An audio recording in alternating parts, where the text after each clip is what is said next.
Yo guys, what's good? It's your boy Blank Online, and today I wanted to talk about the new update, patch update 1.05 that came to Black Ops 4, brought us Nuketown, brought us a whole bunch of weapon balance updates, whole bunch of zombies fixes, and the new Blackjack shop. So yeah, let's get into it.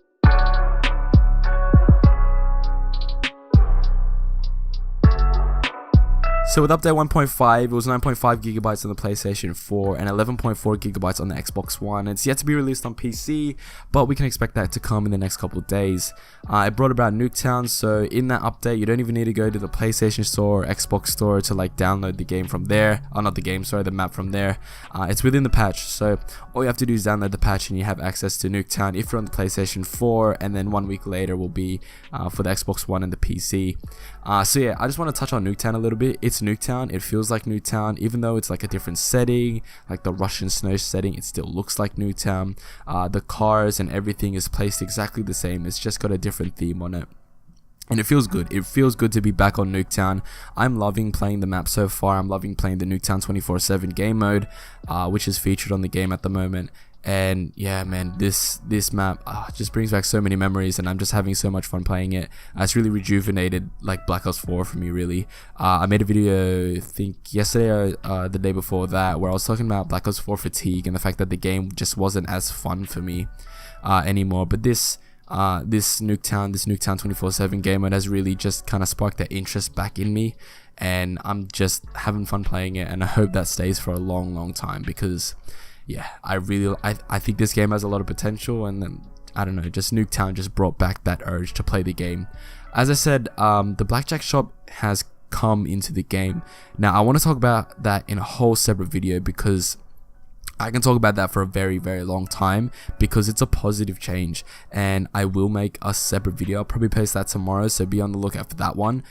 It's a positive change for the Blackjack shop, and I'm super excited, because that to me tells me that Treyarch and Activision are not doing what they did in previous years, and they're just going a whole different way that benefits the community rather than splits it apart. So yeah, I want to talk about that in a whole separate video. But let's get into the multiplayer weapon balance changes.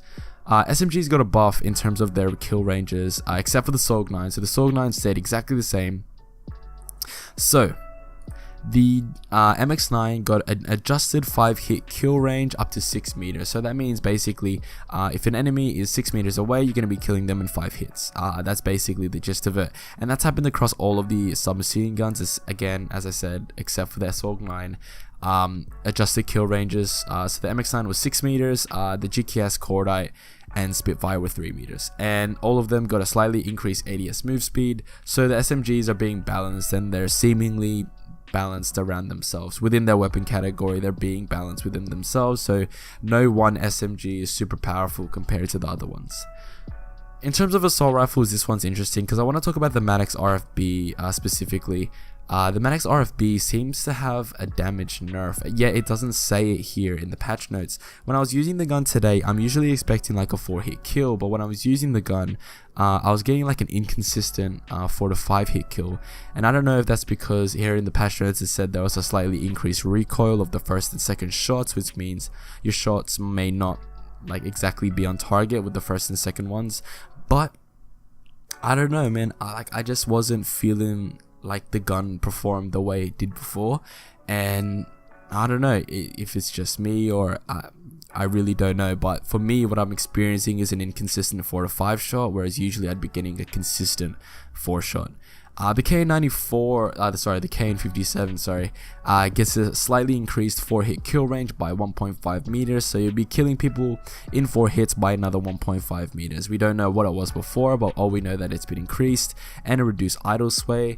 The Empire 17 got reduced recoil, and you really feel it. Like, I was using that gun today, and you really feel the fact that that gun has no recoil, and it's so good, man. Like, the Rampart 17 is so good.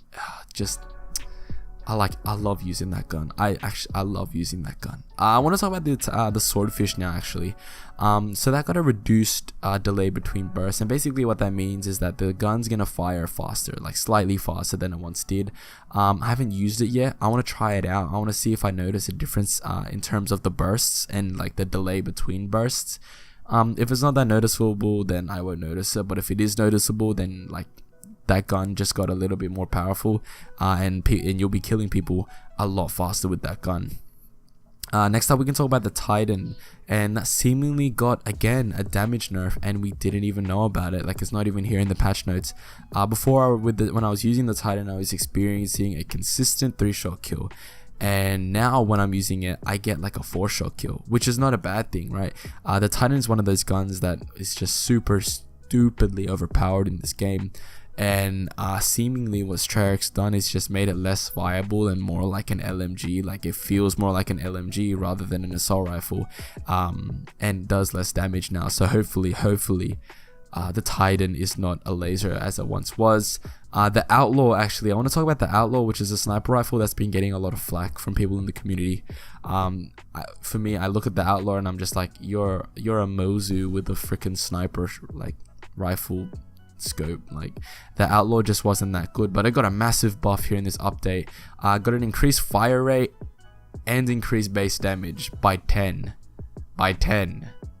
right? Shit, like, it got an increased damage, increased ADS speed, and increased fire rate. So the Outlaw just got a little more viable, and it's not gonna be a stupid pistol with a sniper scope anymore. Next up, I want to talk about the SG-12, and that's going to wrap up all of the major changes to weapon balancing in this update. So the SG-12 got a reduced visual effect of the strobe light, and a reduced range at which the strobe light affects aim assist by 50%. So the strobe light on the SG-12 has been an issue. I see a lot of people running around using it, and it looks freaking stupid. But now it's been reduced, so the effectiveness of it is yeah, it's been lessened, so that's always a good thing. So it's just not going to be viable as it once was. Next up, let's talk about specialist rebalancing. So the biggest one here for me is the fact that the 9-bang flash effect has been reduced by 25%, sorry, and now that the 9-bang is now countered more effectively by tactical mask. So the 9-bang is a pain in the ass. As soon as you get 9-bang, you know you're dead. But now, when I was playing the game today, and I was using the 9, and like I got 9-bang, for example, I was just like, alright, let's see how long this lasts for, and it doesn't last as long as it does before, which is expected, and that's good. Yeah, like, it just feels where it is right now, it feels right.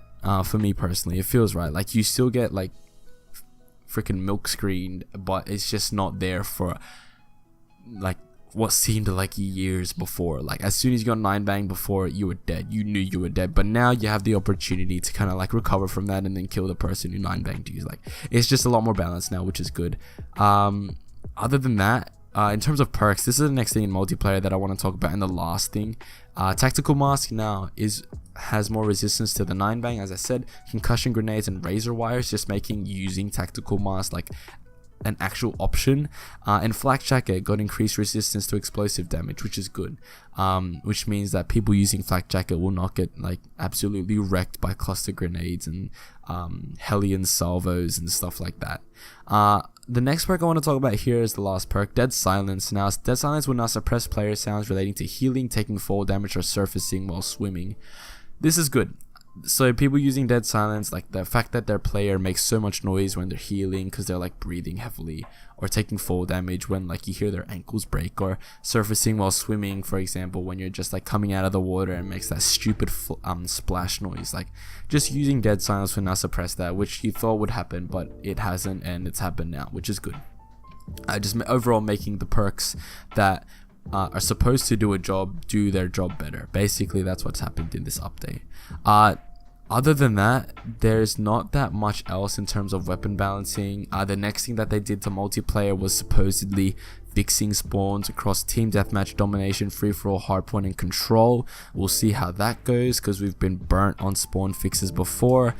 Seaside and Gridlock actually got their own personalized spawn changes. So here in the patch notes, it details those maps specifically, saying that spawn adjustments made to how the spawn system evaluates enemies on Seaside, and then the same thing for Gridlock. So the same message on both maps.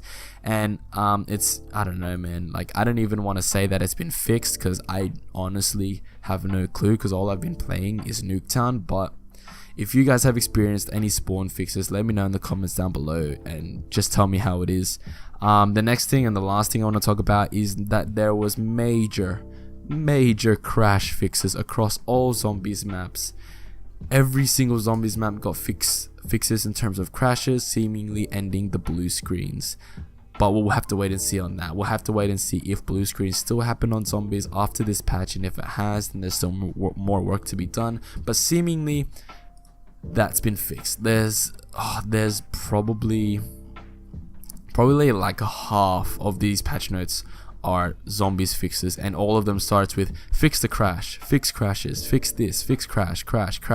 Like all I'm seeing is crash. Like there's a lot of crash issues that were in zombies, if you don't know, and they've seemingly been fixed now. So if you're a zombies player, hop on and hopefully all of your troubles have been fixed. So that's the patch notes for patch update 1.05. It's a big update, fixed a lot of zombies issues. It was the main focus of this one. Also bringing in Nuketown, bringing the blackjack shop. As I said, I will make a whole separate video on that one. Weapon balances fixes, supposed spawn fixes, and yeah, good update, seemingly good stuff here. And yeah, if you enjoyed this video, make sure you leave it a like, leave a comment down below. Let's get this discussion going. What do you guys think about Nuketown, the blackjack shop, zombies fixes, just everything that was in this update? Click subscribe if you're new here, click the bell for alerts so you don't miss out on another video, and I'll see you guys in the next one. Peace out.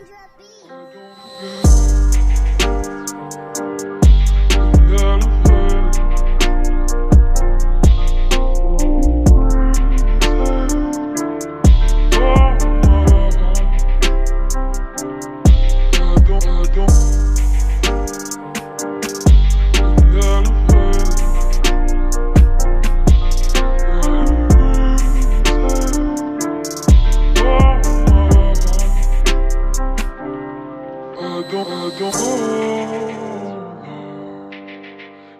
don't